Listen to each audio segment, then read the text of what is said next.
This is the Bob Cordaro Show on TV. They fought for us, now he'll fight for you. The pursuit of justice and liberty. It's the Bob Cordaro Show on TV.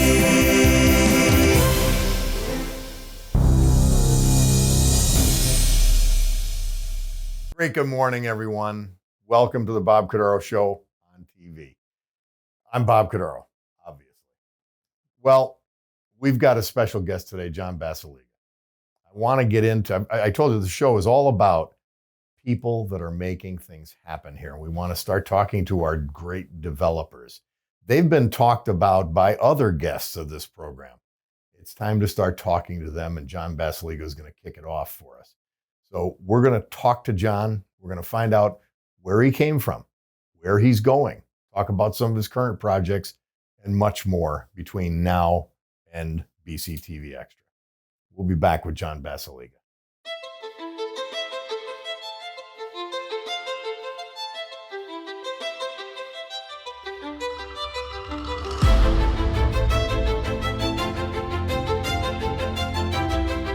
Road Scholar Transport, a higher standard.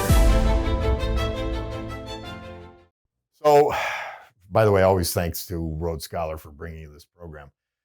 John Basalyga, welcome. Just happy to have you here. Thank you, Bob. And it took time for your schedule to get you here. You've got so many projects going on, so many businesses. It's fun just watching you operate. It really is, John. I'm telling you. Thank you. Tell us, let's go back to your family. Tell us about the Basalyga family. Tell us about where you came from, your formative years. Was born and raised in this area. My father's from this area. My mother is from New Rochelle, New York. My father played on Broadway and worked for Columbia University for a while. And he had met my mother out at a restaurant in New Rochelle. They ended up started dating, came back here, have 5 kids. I have 4 sisters. Wow, okay. So we lived up in my early years up in Mount Margaret. And I think when I was going into 6th grade, financial troubles and everything, my father's businesses were struggling when Sugarman's was kind of going downhill. Yeah, he had a concession, an instrument concession at Sugarman's. He did, instrument and book. And it was not only Einan, it was Vestal, New York. He had the stores and also in Wilkes-Barre. Okay. So everywhere he was a tenant in the Sugarman's. Some of the things they owned themselves, whatever. When Sugarman's kind of Walmart opened up, Sugarman's was having some troubles. So we had to downgrade. We moved up into the Moscow area, North Pocono. Mm-hmm. And I ended up graduating from school there. I spent most of my time until the last few years. I moved back to Dunmore. So been from the area back forever. To Mount Margaret. Right next to the house my dad built. So, that's great. Yeah. That's great. I feel like I'm at home. Was that an incentive for the house? Did that attract you, just out of curiosity? Yeah, I just feel like, I think everything happens for a reason, Bob. And I think I was born here for a reason. I'm certainly up there for whatever reason. And it's just funny that, a house that I watched getting built when I was a kid, it was just a magnificent property that I own it today, and I renovated it, I gutted it, I fixed it all up. But I'm right back kind of where I started from, and just in a different place, like the one that I admired at that time. I never thought in a million years I would own it someday, but It's pretty neat. So you graduated North Pocono High School. I did, 1997. And what happens next? Even before that, I guess when I get my start, I always did really good in school. I was taught by my father, good values, study hard. Mm-hmm. I was in the accelerator programs. I was in the honor classes, advanced placement all through school since 6th grade, actually. And, when I was going through school, we kept moving to different houses. Times got tougher and tougher. And every house was a little bit smaller and a little bit worse. And, it was real struggles. I remember one house we moved into up in Elmhurst, and this kind of relates to how I got my start in the industry. I had a neighbor who became a really good friend, and I was 13 years old, and he had just started his business. It happened to be roofing. So I was just out in the backyard one day through the chain link fence and working, trying to clean up my yard to make it as nice as the previous house. Mm-hmm. So I could run a little tractor I had. I didn't want to, I just enjoyed that at the time. And he was talking to my mother, and he said, would your son ever be interested in coming to work for me? I just started a company. And she's like, sure. I already had a job. I was cutting lawns with my grandfather. I worked for some guys, great guys that had greenhouses up in the Moscow area. Mhm. The DeSantis family, wonderful people. And when you see you working in a greenhouse, like you're watering plants, these guys made me work. Yeah, you get a post and a fence post digger and dig hemlocks, and I worked hard. Yeah. And I remember making a decision to leave them. It was hard, and I went with this guy at 13 years old, and I really fell in love with it. I like the hard work. I like the teamwork. And I always look back now, and I always say, if my neighbor happened to be a heart surgeon, I might have been a heart surgeon today. But that was the path for me, and I really enjoyed it. And it was, I went through the years at that. I went to college for a year. I decided I didn't want to be in it anymore.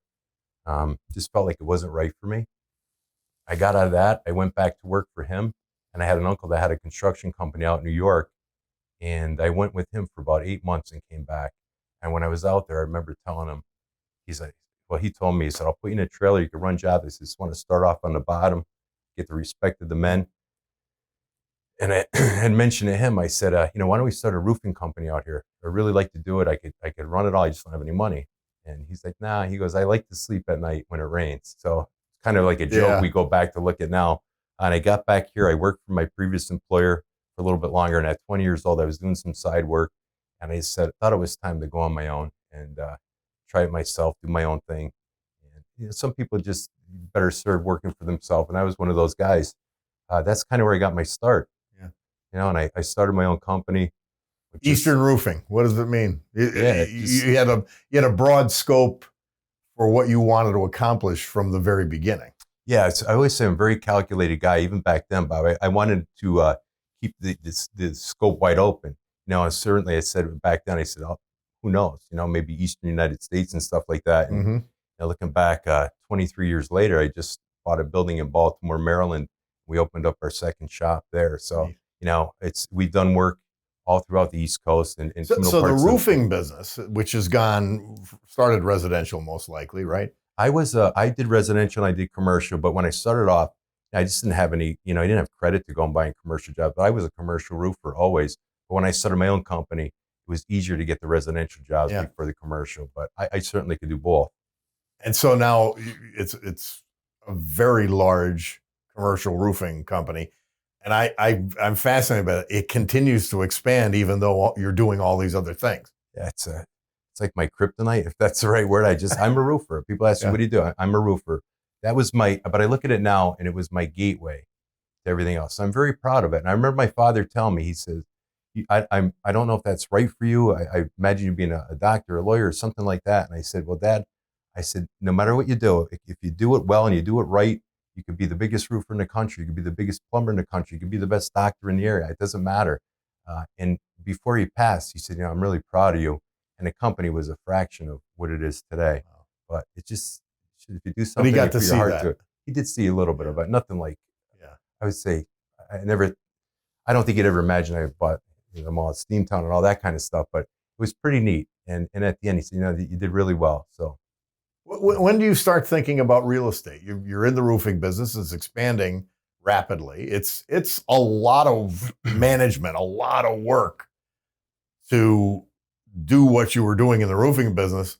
What tells you, well, we've got the resources, and maybe the primary resources is your time and John Basalyga's talent to go into real estate? Yeah, I think it's something that I always wanted to do. I love being a young kid, the roofing, being out and getting out of my kind of, I'll call it a shell, with your family and stuff. I was able to see a lot of things. I was able to see projects getting built. And the one thing I liked about what I was doing was that the scenery always changed. You'd be on a roof a couple of weeks or a month. That's a long job. And you get to move to the next one. But I'm seeing all these buildings getting built and renovated and stuff like that. It was fascinating to me. Yeah. And I get to see what the electricians are doing, the framers are doing, the carpenters are doing. You see the whole thing come together. And, a guy that I got to be friends with was doing some apartment renovations. And at nighttime, I'm up on the roof, and filthy, dirty. And at this time, I'm doing it for a while. The knees are hurting, the back hurts, your neck hurts, your fingers hurt, blood coming out underneath your nails. I did it all. And I see bringing people in nice and clean through the building and showing it off. And I was like, I would really, really like to do that. And even you look at some stuff, I know I could do that a little better, or that a little better. And you start thinking. And so my first building I bought with the roofing company was up in Moscow. And it was a building that I looked at. If I outgrew this, I could turn this building into an apartment building. Yeah. So everything I did, like I said, I think life needs to be played like 5-dimensional chess. You always look ahead. Every move you have to do has to work out in the future. Yeah. So there's many successes with every move you do. And I just got into it that way real slowly. I bought my first house on Mineral Avenue, and I still own it. I actually have guys that work for me that I actually gave them the loan through I'm the bank for them and try to help them out. But that was the first one, and I wasn't really proud of it, but it was a start. Yeah. And so what? I tried, I gave it my best, and then started buying bigger and bigger stuff. And like anything else, no matter what I do, it's a million miles an hour. So, well, one of the interesting things is most of the projects that we're aware of, and we're going to go through a few of them, they all focused on and required construction. Yeah. Almost from stem to stern. Right. I can think of any of the projects, the South Side, the South Scranton, Oliphant, they were raw buildings. You stripped them down, Perotti building, right. Stripped them down and totally rebuilt them in the image you wanted. Yeah, I think so. In the beginning, Bob, and you see like that, was that by chance or is that just because I had to? Where's the best opportunity? Something that is really run down and ready for the wrecking ball was affordable to me. So that was something I would grab a hold of in the beginning. And that's where it kind of started. Now things are different, and when you used to have to go and beg a bank to give you money, and now you make them compete a little bit more, which is a wonderful thing. And a lot of great banks around here for sure. But that's the reason I did it in the beginning. I remember the building I bought up in Moscow. I'm thinking about, I outgrew from my roofing company, and it was tough to leave my area. And I bought a building up in Jessup, and Jessup's been wonderful. The success of Eastern Roofing now. But when I went in and was going to renovate this building, the bank's like, is it going to rent? It's right by a train track. And I said, good point, Yeah. I'm thinking of that movie, My Cousin Vinny, with the train shaking the building. So I said, how do I overcome this? And instead of giving up, you get down, you think things through. And I said, I'm going to make this building look like a train station. And to this day, everybody goes by that building and says, it's the old train station. I said, it never was. It was a silk mill. I made it look like a train station. So instead of ignoring a problem, you address it and you make it complement your end product. And I always think like that. I just you never give up. You really never give up. You look at things from a lot of different angles. And I kept building it from there and then getting in bigger buildings. But I really love what I do. And I kind of noticed after a while a pattern. Even one of my architects said, he goes, all your buildings are on train tracks. They're all old silk mills and stuff like that needed the train tracks to do it. So even the Steamtown, that's on train tracks as well. But the Marketplace's Steamtown was sort of a breakout for you in a way. At least publicly, everybody then became aware of who's John Basalyga. Oh, he's the guy who's buying this.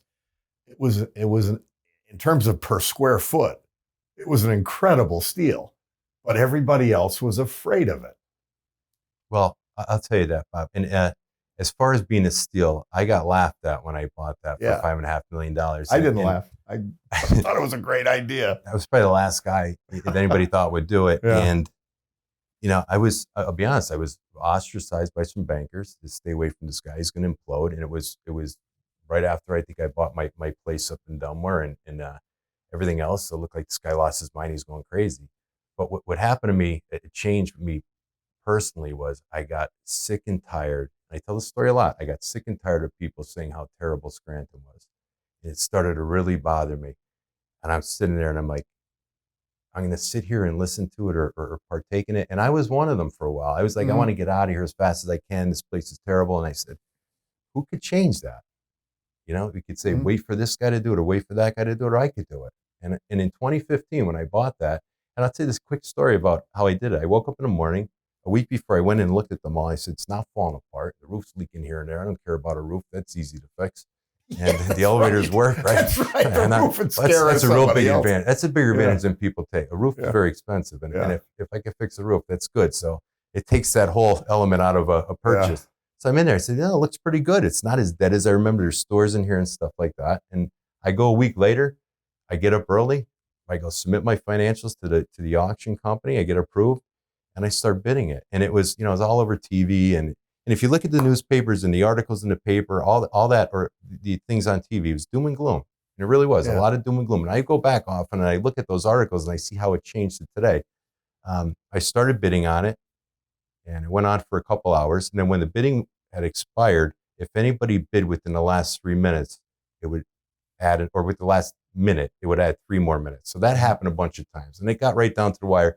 And I would throw a bid in, somebody else would bid.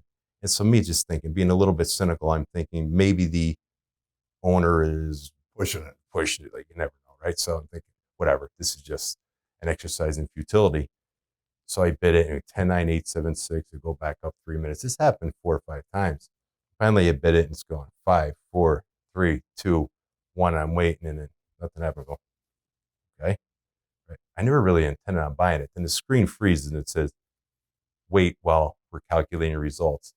A couple minutes later, it says, congratulations, you won the auction. Like, oh my, I can't say the word I said, but the good news is you won the auction. The bad news is you won the auction. well, that's right, Bob. And it's at 10%, which is $550,000 had to be overnighted, non-refundable. Yeah. So it's real. Yeah. And now how do you get a foreclosed sheriff sale mall finance with all the estoppels, all this stuff, all the leases and everybody else? That it was a mess. Yeah. But I got it done. And I said, since 2015, and I'm not giving myself credit for it, but a little bit, I think people perceive and look at Scranton differently than they did. But I learned a lot about how the city should work from the mall. Steamtown was a 3-anchor mall at one time, with the Globe being a 3rd anchor. That was just by chance. We lose that, so it's a dual anchor mall. And when a dual anchor mall, you get the cross traffic going between the anchors, feeding all the inlines. When Bonton died and left, that cross traffic died, those inlines died. They also had ways to get out of their lease and stuff like that. And I look at the city the same way. I said, if you lose a couple anchors in the city, you lose the traffic. It doesn't support the small salons, the small businesses. And kind of the same way I'm building back Steamtown. And listen, I tell everybody, I tried to get 10,000 retailers in there. They don't want to come. We're in a B market. I said, should I leave it empty? People are mad. I should never built it. I didn't build it. I bought it, but I want to make the best of what we have right now. And getting big anchors in there, whether they're medical or whatever else, brings foot traffic. That was one of the most interesting things, John, when that happened. I just remember reading about malls collapsing in the Wall Street Journal, and I'd analyze what could happen to our downtown mall. But in the end, you were one of the first people in the country to say, this is just real estate. It's not a mall. Right. It's real estate. And we could put any kind of tenant in here. You were one of the first people to do that. Yeah, and I think more out of survival.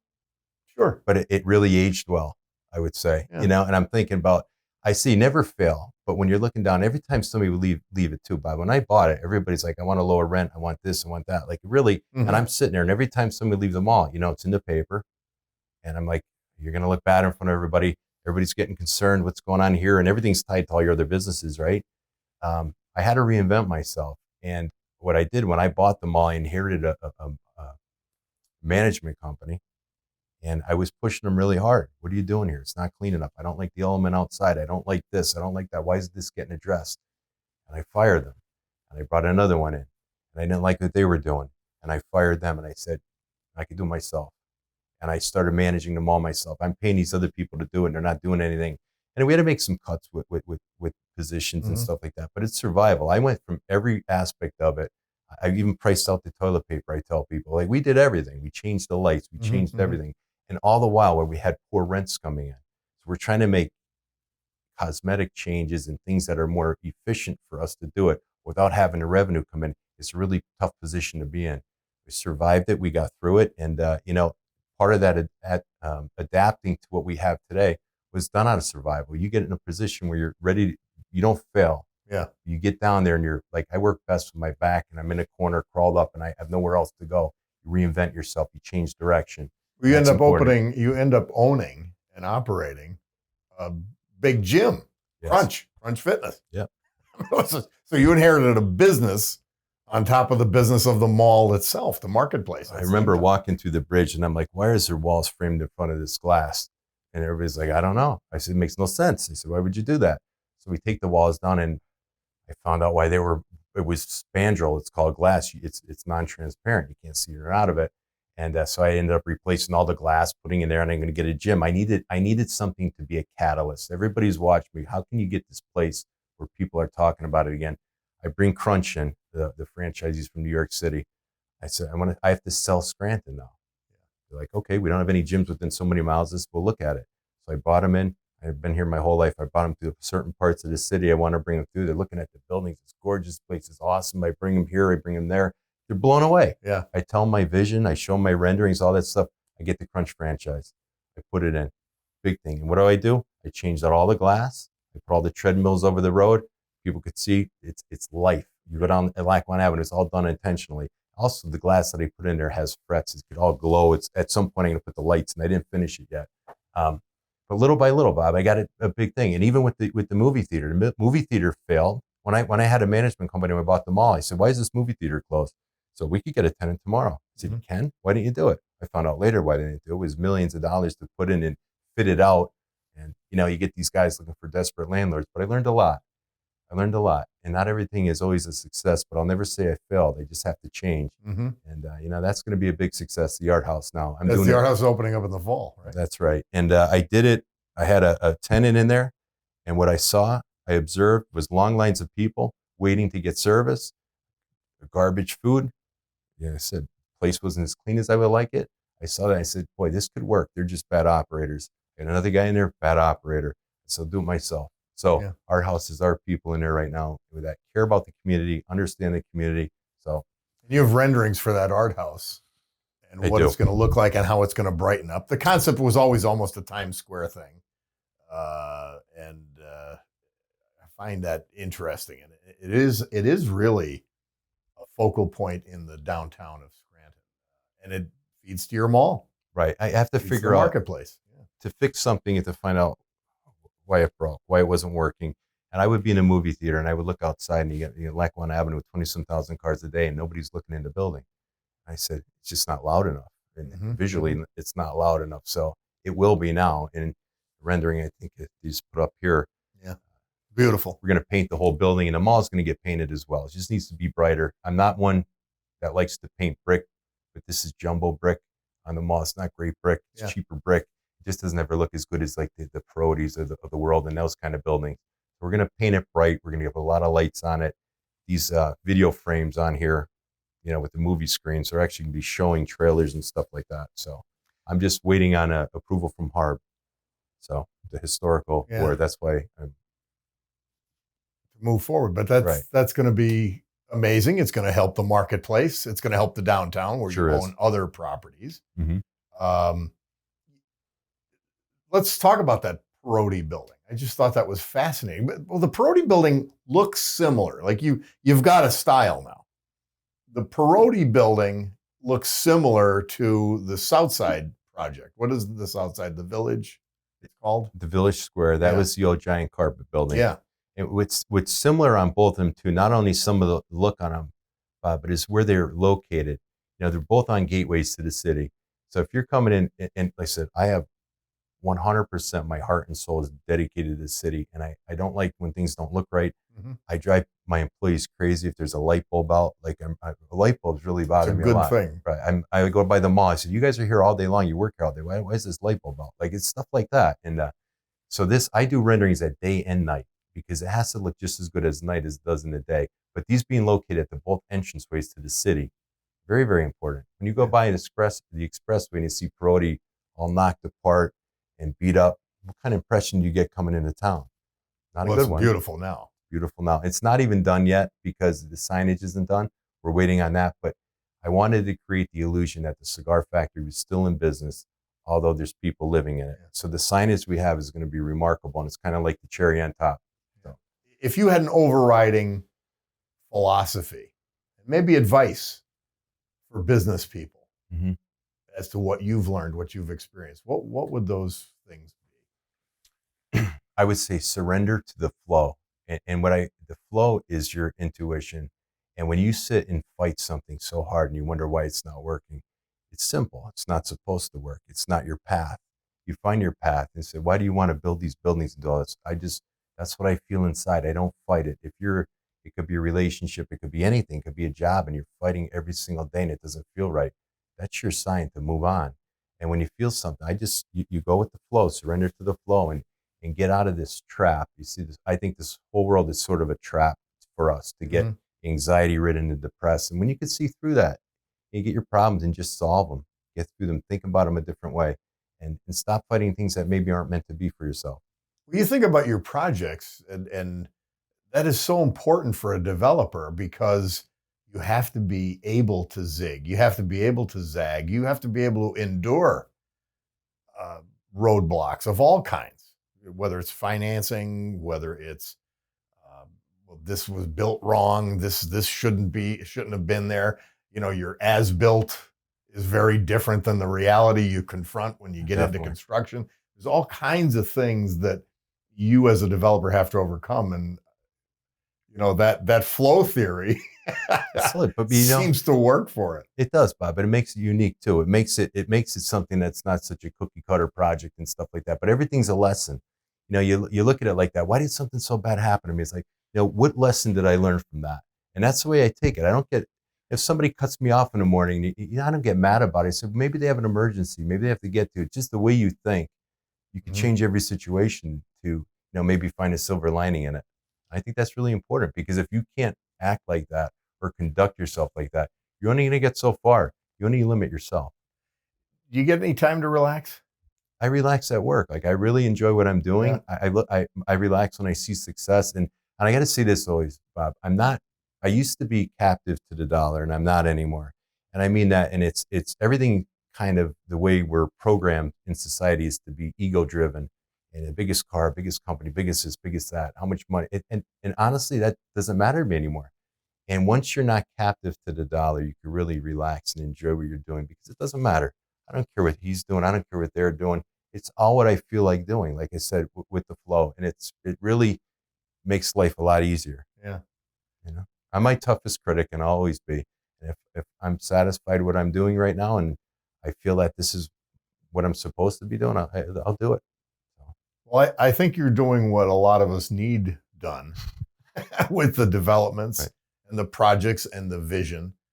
And it's a big deal. And it has been a big deal for this region, not just for Scranton, not just for where you have your project. So I would just, you know, thank you very much from a lot of us for all the things you have done and all the things you're in the process of doing, because there are so many things on your plate coming. Yeah, for sure, Bob. And I just want people just stay positive, and we can do a lot of things. We can make a lot of great change, and we don't have to accept what we don't like, and we have the ability to change. So that's just the way I look at it. And I'll keep pushing ahead. Amen. We're going to have much more conversation with John on BCTV Extra, but I think we got a good flavor here on the Bob Cordaro Show on TV. We'll talk to you next week. Have a great Sunday.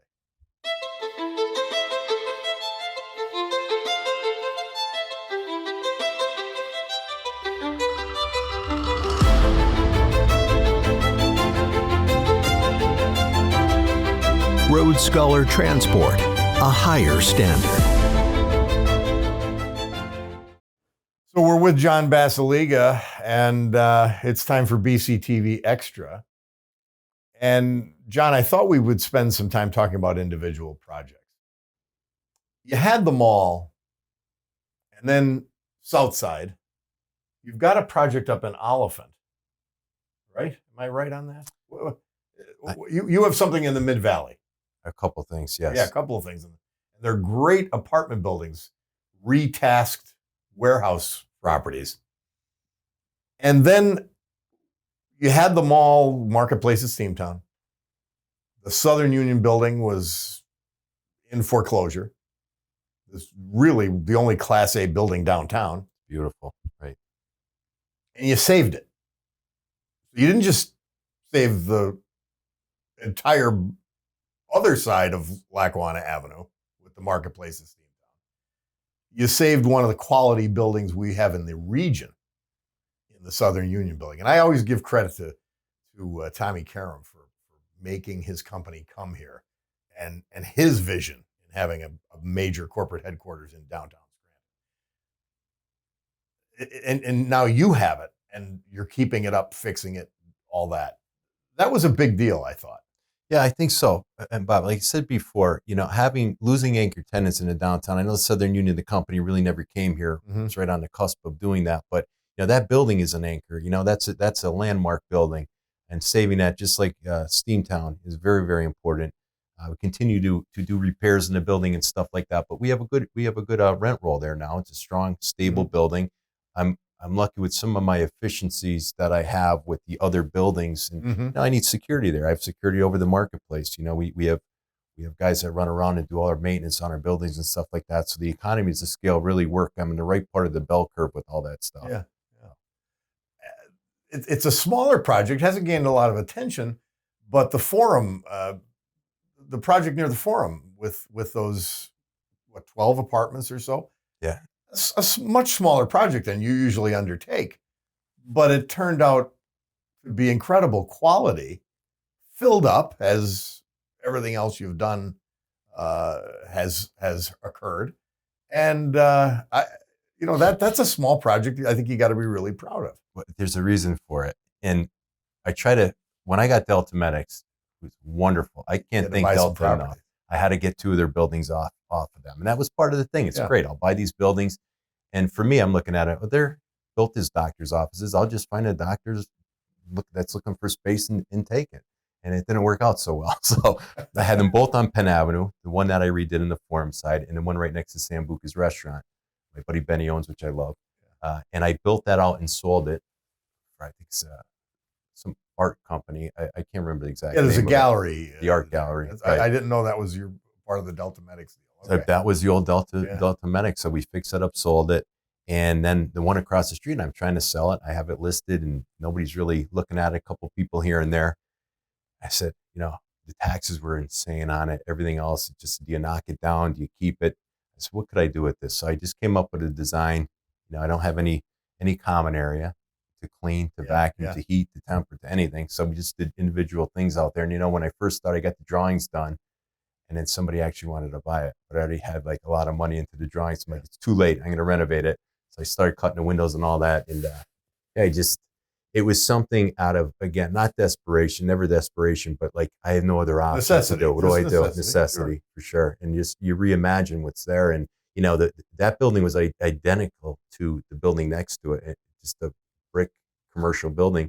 I stepped the parapet, which is the wall on the roof, to make it look a little different. And that came out good. It ended up being a nice addition to Penn Avenue. Yeah. You talk about redirecting, going with the flow. I don't think you envisioned the marketplace at Steamtown to be a major medical center. And it is. It's gotten there. And I say, a lot of people say, oh, it's just medical. It's kind of boring. But it's not just that. You have Crunch Fitness, which is 30,000 square foot plus gym. Crunch Fitness has 20-some thousand check-ins a month. The aquarium is, I love the aquarium. It's amazing. When I looked at that, I spoke to the owner, Cliff, and he's a wonderful guy. And me and him sat down, and I'm like, Cliff, I believe in you. Like, you're just almost as crazy as I am, and I really like Cliff. But I had to put all this stuff to hold the tanks up. That was on me. That was my TI to him, my tenant improvement, And I'm like, this doesn't work. I'm ripping this out. And it was in the hundreds of thousands of dollars. But I said, this has to work. It's so crazy. It has to work. Yeah. And you have the aquarium, and you have Bee's Backyard, and you have, the Frizel's with the Electric City Dentist that just doing a big addition. And then we have some government tenants too. We have the SSA, we have the post office, just a lot of wonderful, wonderful people in there. And then Geisinger's commitment in it, and in Delta in the beginning, and now Lehigh Valley. I said, I'm the only guy that has Geisinger and Lehigh Valley in the same building. It's like an amazing thing. And it just keeps prospering. Starbucks is doing the best sales they've ever done since they've been there. Not just since I've had it, ever. In the front entrance, everybody always kind of makes fun of me. What am I doing with that front, the old ground round? I'm just waiting. I'm ready to go to a restaurant. I'm ready to do medical. I'm just waiting for somebody to strike. And if they don't, I'll do it. But it's done really, really well. But it's not just medical. And of course, you have Boscov's. Boscov's is a wonderful. It's valuable real estate. Yes. That's been developed for mixed purposes, which is what you do with real estate. Totally. It's a great project, and that, I think that variety works. Yeah, I think so too. And I just said, we just re-signed Boscov's for 15 years. We had other competitor malls in the area trying to pull them. And I said, I'm not going to be the guy responsible for losing Boscov's. So we got that done, thankfully. But they're wonderful people too. So I just think that is such a good, and when you go in there, it's such a nice environment. And you see, it still looks a little old when you walk in. Believe me, nobody notices anything more than me. in time, that's all going to be changed. This center is going to be gorgeous on the inside and out, but I had to get the good tenant base first. Yeah. First things first. Let's go to a project that we have a video on, and we'll play the video maybe while we talk about it. 519 Linden. It's the old Tinks. I forget what it was called, all kinds of things. But it was built as Tinks way back when, 80s, a very 80s project.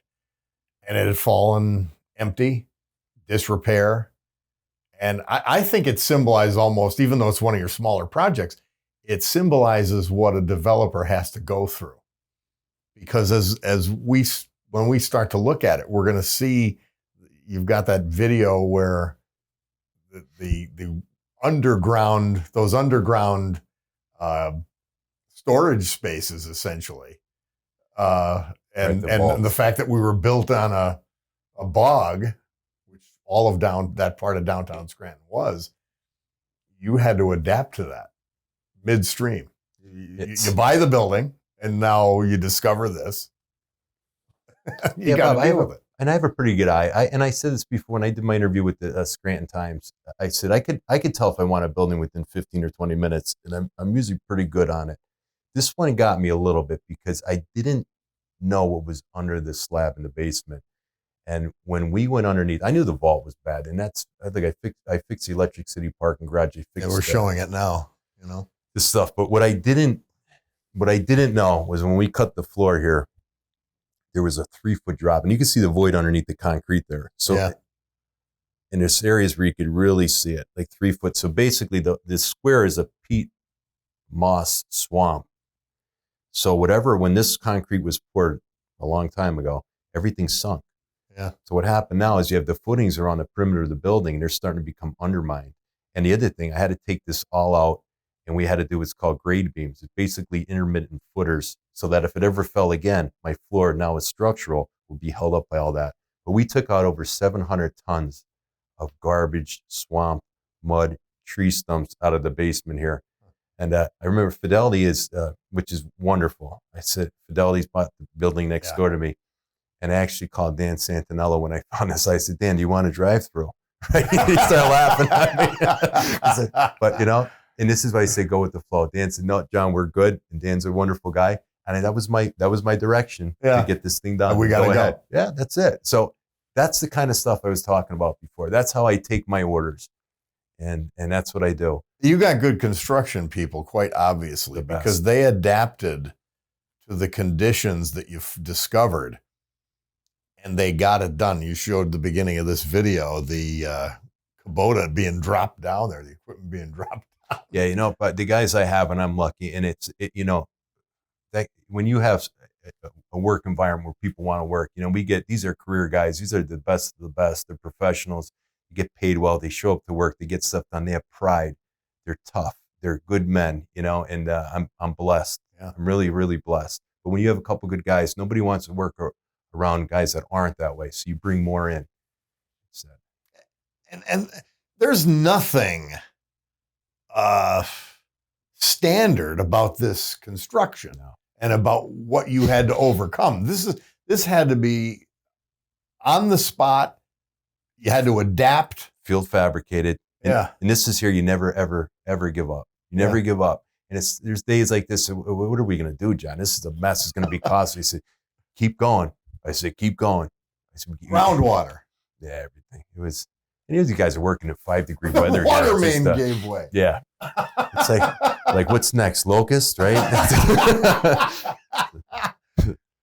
But I love watching it because when you go in there now, you could see what we saw way back then, and you see a rendering maybe on this later on, and it's how do you do it? When do you fix the vault? Everybody's filling the vaults, and I don't want to fill the vault, and I want to do a music venue down below, and I need that vault to be my green room so I could attract good talent into here for that venue, and everything has to be done right. And I said, it's so easy just to give up and just say it's not going to work. Why not? You just keep going.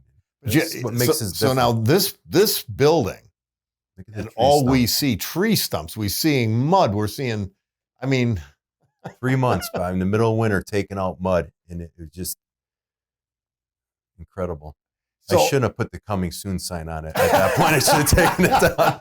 So coming a little later than expected. This project, though, you're going to have high-end restaurant, high-end music club, Yeah. cigar shop.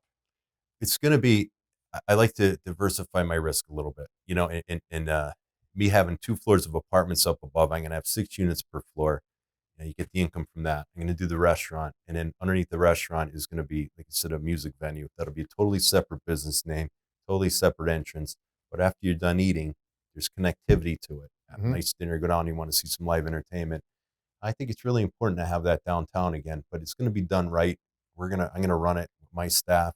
And now look, I'm getting into kind of a culinary part of my business now. You know, I have the Old Brook Inn, I have Far Street. Old Brook and Far, you've redone them incredibly. They're among the most beautiful places to eat, have a drink, have an event. Thank you. But now you've got a substantial base of experience and expertise in the restaurant bar business, which is brutal. It is, but it's challenging. It's challenging, but it's based on common sense. And with that, you know, like I said before, economy is a skill. I have 5 nursing homes too that serve food every day. So now I'm a big buyer. We're a big buyer of food. You got the Old Brook, like I said, I have the movie theater, I have Far Street, I have 5 nursing homes. I'm going to have this restaurant here too. We're able to get better pricing and better service and all that kind of stuff. I want to show that well. that your first nursing home project. It's a picture. It's a picture. Well, there's actual multiple pictures of it in Old Forge. And how did you come to get into that business? I got a call from a friend and said, "Are you interested in nursing homes?" And I said, "I don't know, maybe." Right? It's like anything else. Kind of never. I have a tough time saying no. And I look at every business, Bob, like this. Serenity Care. Every business has a nucleus, right? Every business is kind of run the same. You can't have a restaurant that has bad food. You can't have a nursing home that stinks. You can't have one that has bad service. So you go in there. I said, I have to figure out why it failed before I know how to fix it. And if I could see that, and if I could go and identify that, I will. And the quick thing with the nursing homes, there's 5 of them I went and looked at. I have Mid-Valley, Scranton, Old Forge, Wyoming, and Kingston. So now I break into Luzerne County a bit. And I went in there under the guys, I think it was a banker and insurance agent, to go look at the buildings, not to alarm any staff. I went over every building. I got done with them, and I went, and a guy I was with goes, "What do you think?" I said, "I like it." "What do you mean?" "They stunk. The food was terrible. I didn't like the way everything was done. It looked old, ragged." I said, "Because I see opportunity. I'll take them." I went in there, I bought them all, and I went to my admins. Every building has their own administrator. And I went to them, and the first question I asked was, "Would you move your mother or father in this building?" And they're like, "No." I said, "When I'm done, you'll say yes to that." Oh, that's like a good standard to have. And I went in there, and you can see the renovations of these buildings, and operationally they need to get done too. And it just the care for our seniors is I don't care if I make $1 off of that for 20 years or ever. It just, I don't want to lose money. You can only do that so long, but it needs to be good. It just sets a different standard in the area, and it's a new business to me. But I have hundreds and hundreds of apartment units, and I serve food in a bunch of restaurants. Both of those things are involved in Serenity and the personal care things. It's not that foreign to me. But when you walk in the building, now it smells good. There's not holes in the walls. The staff is happier. They're uniform now. The food is chef inspired instead of just being fish of the day. It's like tilapia. Just a lot of different things. The outside seating areas, the amenities are better. I took the living room areas that looked institutionalized. I made them feel like something in their house. I put fireplaces in and all that kind of stuff. It's a big deal for the families, obviously, for the people who live there. It is, and the people live there. They seem more proud of it. And I have a long way to go yet. I have Kingston just about done, Kingston's about done. Mid-Valley is getting there, and we're working on Old Forge now. But I got a lot of work to do. It's 5 big buildings. But you can see a difference in our census, which was really low when I bought them. Our census is up quite high now. And I see even other places, you see staff wanting to come from other places. So it's working well. It just shows you can do anything. Whatever business, your end product could be, roofs, or it could be care, or it could be a sandwich. They all have to be run right. Yeah. A couple of projects one that fascinates me because the building is gorgeous. The Nativity Project, another South Scranton project. The building is magnificent. Amazing. It really is, right up to the roof, which is, as a roofer, the tile roof, all the copper work and all that stuff. It's so impressive. And when I learned about that, I became really good friends with Monsignor Quinn after that. He's a wonderful guy, cares about the city, great vision. And I had a couple lunches with him during the whole process. Mm-hmm. And I think he got moved up to Clark Summit, was sad because he's a great guy for Scranton. Yeah. But I'm sitting, it's kind of a funny story, Bob. I'm sitting down here, I was off Linden and right downtown where the cathedral is and all that. Yes. I'm sitting with the bishop, Monsignor, the vicar, and I'm telling him, I said, what are you going to do with the building? I said, well, probably the wrong group to say this in front of, but I have to de-church it a little bit. So we all had a good laugh out of that. But I think the building is so important to keep it the way it is aesthetically and even bring it back. One of the biggest challenges is part on of the that project building, that courtyard, that Yes. beautiful courtyard that has been there. I remember they used to have their festival there for the church. It's really magnificent. It's magnificent. The biggest challenge with that building is the windows. What do you do with all those windows? And a lot of them are single pane. They have to be replaced with stained glass in some of them and trying to keep the beauty of it. So when you walk in, you have this huge oversized lobby that's gorgeous, marble wainscoting everywhere. You can't cut that up. Yeah. So I'm not going to get the best yield per square foot with that building as I would like to, but that's not as important as keeping it what it is. And I think I'm going to do really good justice to it to maintain it. But that's the hardest part about that. 519 tanks, the basement's the hardest part. The core and shell, that one's the window. Yeah. So. And then you bought a building I had forgotten about. It's not depicted here because I do want to go to the Perotti building. But you bought a building small by your standards, the Snowden Funeral Home in the Greenridge section of Scranton. What did you see there? It's a neat building. It was an old mansion, way back when, I guess. And when I was just a kid, probably 16 or 17 years old, I remember doing a part of the roof on it. And that was the last time I was ever in the building. I just loved it. I always loved that building. Like every time I drive by, it's like, wow, I don't know what it is. And they say don't fall in love with your real estate. I do, unfortunately. Like, I don't know if it's good or bad, but I just love that building. And I just, what I always could see is some kind of, a restaurant and outside patios. I mean, that lends itself so well. The garage is there to have a restaurant and, maybe some retail, but it's just perfect. It's like a far street with a bigger dining room almost. Yeah. And that neighborhood's wonderful. And I know there's enough people right in that neighborhood to support it, but I'm not sure what I'm going to do with it yet. The building on my behalf is stabilized. That came with a duplex house as well. Okay. That's rented. I have a couple apartments in Stoughton that's been rented. So it's not, I go to the one that's burning the most cash usually to start next. So Snowden's in my mind and I'm trying to come up with a good plan for it, but it's just such a beautiful, stately building. Like I just felt like I had to buy it. I don't know. Yeah. Well, and it's going to preserve the whole Greenridge Corners, which is a beautiful, well-developed area. And that too, Bob. Like I see guys up there. Like I talked to a couple painters and stuff about doing the job over, and you have to get up there and hand sand that wood siding and that roof. Maybe put slate back, copper gutters. I mean, it really needs to be done to that level of detail to make it perfect, and that's what I'll end up doing with it at some point. So, yeah. All right, I want to go to the Perotti, and we've got some pictures. The Perotti Cigar Building. I remember going in there with my father and getting cigars. I remember Bob Keating. I mean, all the great people that worked at Perotti Cigar over decades and decades. And you took the Perotti Cigar Building on, and it was big. It's over 60,000 feet. And it's not considered a residential area, at least because that's been there forever. And you saw that you can turn this into an apartment building. Was that your original vision for it when you purchased it? Yeah, truth be told, I was part of a 3-member group that owned it years ago. And, things change and people move on and stuff. And I got out of that ownership.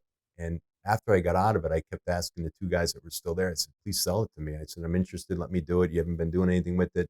And it went back and forth a few times. And finally, I think it was in 2021, I got it back under myself. And then, like I said, surrender to the flow. Again, here I go saying it. But, I had a building that I really wanted and I lost it. Yeah. I wasn't supposed to have it at that time. And it came back to me. So it was meant to be. And then after that, my vision was clear what I wanted to do with it. Because at the time with the other guys, it was, we're going to do mixed use retail, something like that. And I just knew what I wanted to do. I was certain with the location and stuff that it could be apartments.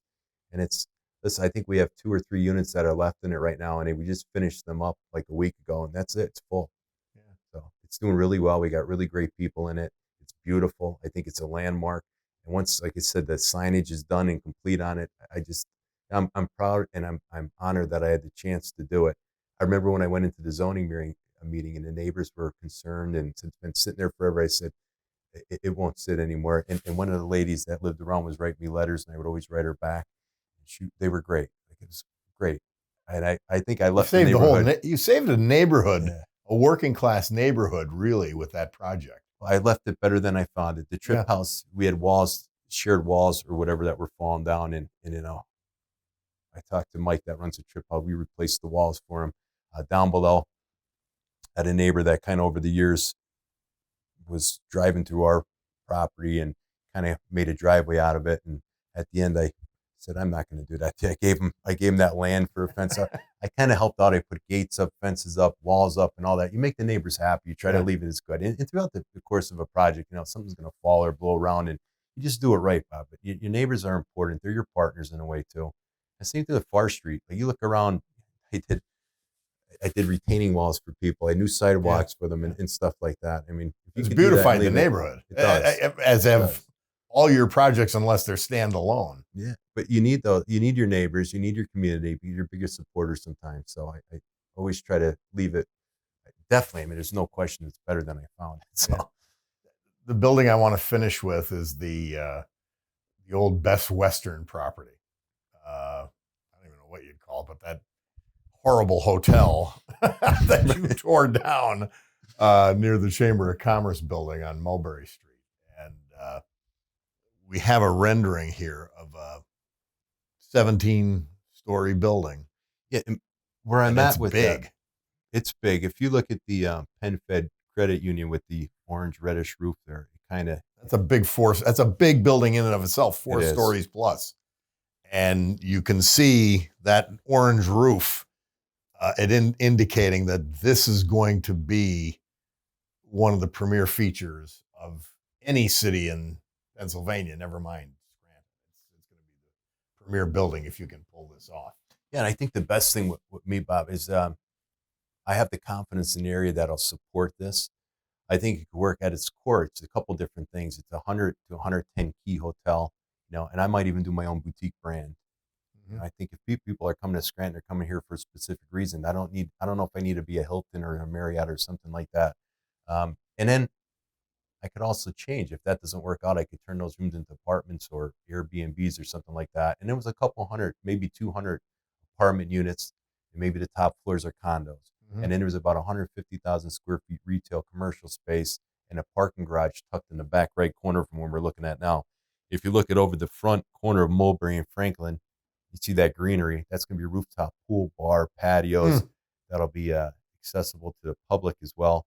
The amenities would be shared between residents and hotel people. So if you're renting in this building, you could actually order food from room service and things like that. So it's really cool. It's really different, but I think Scranton's ready for it. And maybe it's my legacy or whatever else, but I just I'm not scared of the project at all. And people always ask, well, what are you doing with it? I said, well, we did a lot with it already. I bought the property, which is never easy to do, with all the stuff and you have to title search and all that kind of stuff. I knocked it down, which isn't easy to do. You have the environmentals and all the permitting and all that kind of stuff. And I drilled for the mines. I had to do below surface drilling and figure out what we had. And I found it was 5 to 7 layers of mines underneath this building. And basically, if you think of a honeycomb, the whole city is built on these mines. And so if you go to put something over 8 stories, you have to consider, taking care of those mines so they don't collapse or whatever. So the thing here, I had to ascertain if I wanted to do an 8-story or go higher. So with that, I had to drill, see how deep the bedrock is, see what the condition of some of the caps, the roofs on the mines were, how thick they are. And, even back in the day when guys would go down to the mines and they had to pull 10 carts of coal out a day, and they pull 5 out of the mine and they would take 5 off of the columns, and pay the guy off that's supposed to be watching. So you don't know all this stuff. So the best way to do is we have to drive piles into the ground, into the bedrock, about 130 to 160 feet down. and do a mat slab footing to go up that high. And I wanted to see how much more expensive that was and how I could work that into the total cost of the project. And for me, I felt comfortable enough with that. So my next step now, after all that work, is I have an architect. We just are signing a portion of the whole project of the design to go into zoning for the height. And we're going to go into that, I think, pretty soon. They're working on it right now to get a better conceptual drawing. And it could change. It might not look like this totally. It could be moved around a little bit, but I need to know that I could go that high first before I continue. What would the barrier be? I mean, fire suppression, but I mean, Now there's standpipes you hook in, and Yeah. everybody always says that. So we don't have fire trucks to go that high, but that's just a ridiculous argument. That makes no you sense. never have a World Trade Center. You Right. never have any major building. Yeah, there's fire suppression systems Yeah. and all that stuff, but it's not that at all. It's just if you could do it, and basically with the underground here is that makes it more expensive. And I think that's why everybody kind of stuck to that 12-story type Mhm. thing, because after that it changes the whole foundation. You told me once on the radio. You said, "Well, I'm certainly not going to build the second tallest building in Scranton." Can't do it, Bob. And I'll be honest, if you have 2 minutes for it, I think it's an important story just about the way I think.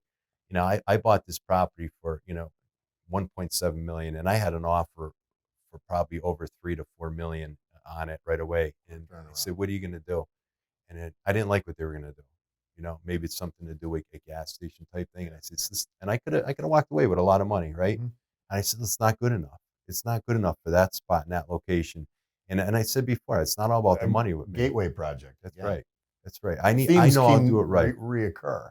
Totally. And even with Steamtown, I bought Steamtown for 5.5 million, a year and a half, and I was bleeding a lot of money every year, which I expected. I didn't buy it because I couldn't sustain the loss. Mhm. I knew it, but you don't want to do that. You want to do that as short amount of time as possible. But I had an offer at $19 million to come in on Steamtown. And I think I probably had about maybe 9 million into it now. I've done some build out and some fixing up. And they said, we'll wire $1 million overnight. He said, we'll close within 30 days. And I was going to, after taxes and all that stuff, millions of dollars to walk away with. And I told them, I said, the banana's still green.